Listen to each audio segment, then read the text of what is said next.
George Grant, what's the latest on him after his scan? We hadn't had the results back, to be fair, Rob, yet. He didn't have it till quite late yesterday. So all I would say is that when I spoke to him sort of Tuesday, he's at the game Tuesday. I don't want to get ahead of myself, but, I had a good chat with him in my office before the game, and he was saying how he could put weight on it, and that, prior to sort of obviously 48 hours early, he was certainly in a much better spirit than he was sort of after the game and on the Sunday. Whether that's a good sign or not, obviously I can't really tell you, but the fact that he himself and his demeanour in himself was a lot more positive than he was, obviously, after the game on Sunday morning. Callum Morton, has he had any ill effects from midweek? No, he was flying around yesterday, smashing into people, scoring goals, so that was a positive sign. How close do you think he is to being able to start a game and last more than an hour? Yeah, I'm not too sure in terms of being able to last more than an hour. I think he's definitely got an hour in him. And, he's a fit lad anyway. His frame, the way he's built, his fitness levels are very, very good. But we've got a lot of games to sort of manage him through. I know there's a lot of points to play for. There's still 45 points to play for. So getting that right, the last thing we want to do is try and force him into a 90 minutes or near that in the next sort of game or two, knowing that there's still plenty of games to go. So there's absolutely no doubt about it that the shift that that sort of Tom's put in has been incredible. At least now we've got options to rotate if we need, but as we've seen on Tuesday night, actually as a pairing, they look quite threatening. I was going to say it's very rare, hardly all the season, you've not had two natural strikers to be able to play a 4-4-2, and with the injuries you've got in midfield at the moment, does that make you think of changing your formation?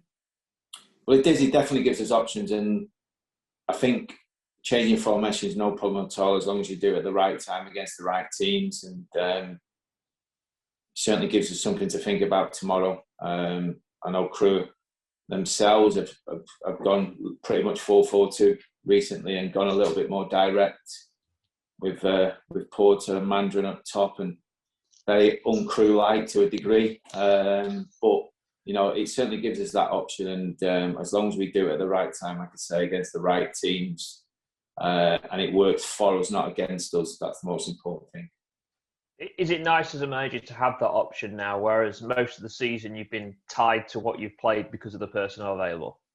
Yeah, very much so, definitely. Don't get me wrong, I think we've had a certain way that's suited us this year, and our success has come from, playing with a 4 and 2/8 all season. That's where our success has come from, so there's no getting away from that, and it'd be important to try and, maintain that if we've got the players available.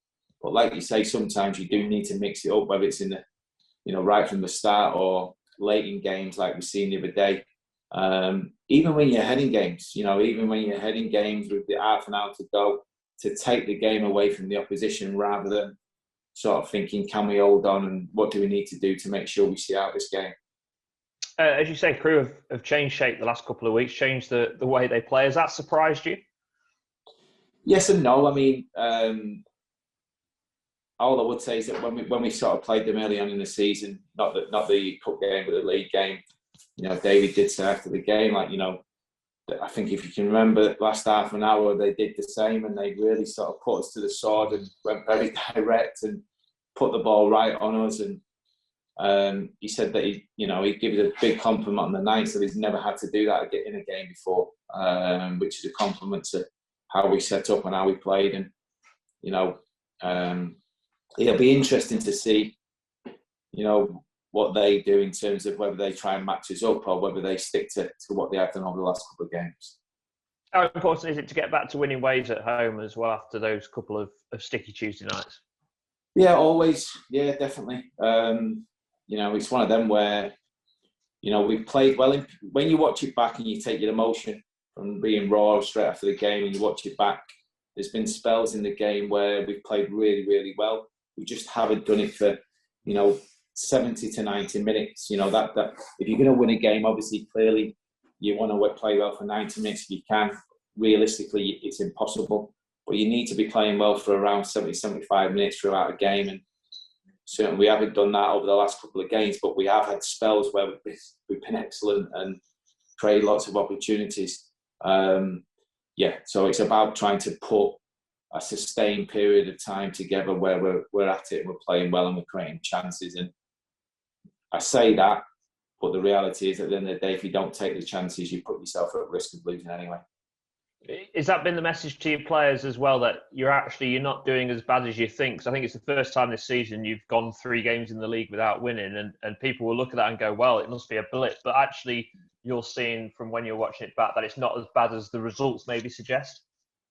Absolutely, and it's one of them where it's fine lines, and I know for a fact, we've had situations this year where we've probably gone through a 3-game period not playing particularly well at all and maybe winning 2 of those games.